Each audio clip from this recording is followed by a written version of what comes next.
श्रेया एक संस्कारी लड़की थी।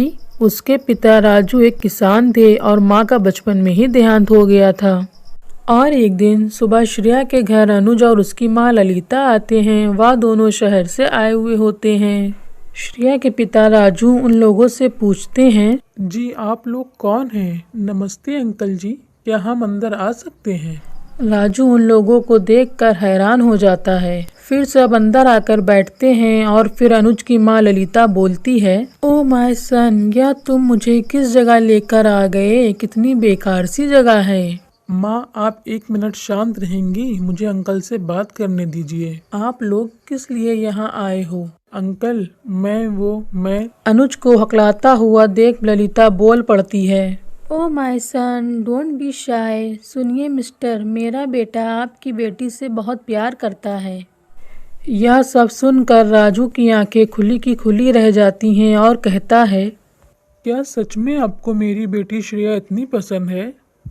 जी अंकल, मुझे श्रेया बहुत पसंद है। मैं श्रेया से शादी करना चाहता हूँ, प्लीज़ मना मत करिएगा।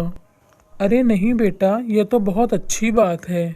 तभी राजू अपनी बेटी श्रेया को बुलाता है और दोनों को आमने सामने दिखा देता है।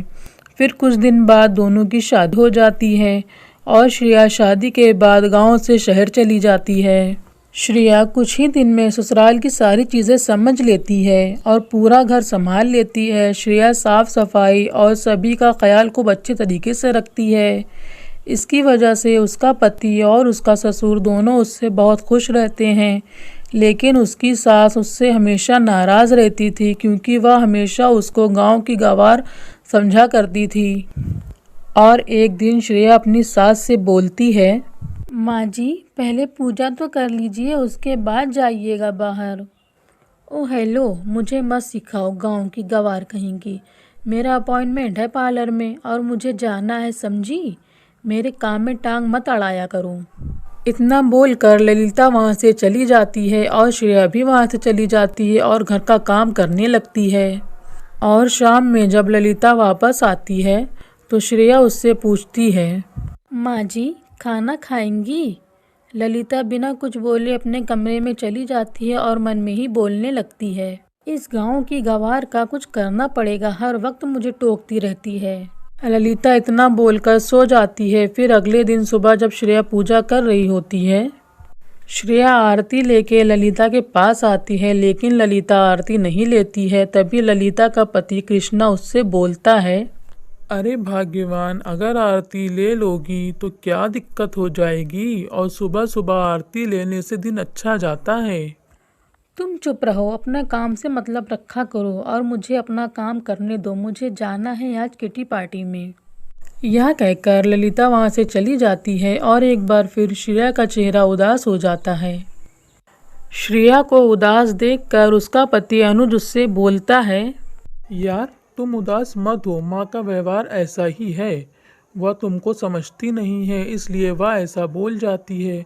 तुम टेंशन मत लो, मैं हूं ना। और यह कहकर अनुज श्रेया को गले लगा लेता है। श्रेया अनुज के गले लगकर रोने लगती है और कहती है, मम्मी जी मुझसे हमेशा नाराज़ क्यों रहती हैं? मैंने उनका क्या बिगाड़ा है? कोई बात नहीं, वो एक ना एक दिन सब समझ जाएंगी। अब रोना बंद करो मेरी प्यारी पत्नी। उधर रात होते ही ललिता घर वापस आती है।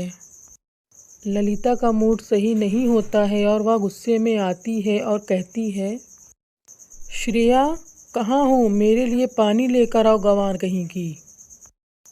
ये कहते हुए वह कुर्सी पर बैठने की कोशिश करती है। कुर्सी टूट जाती है और वो गिर जाती है, जिससे उसकी टांग टूट जाती है।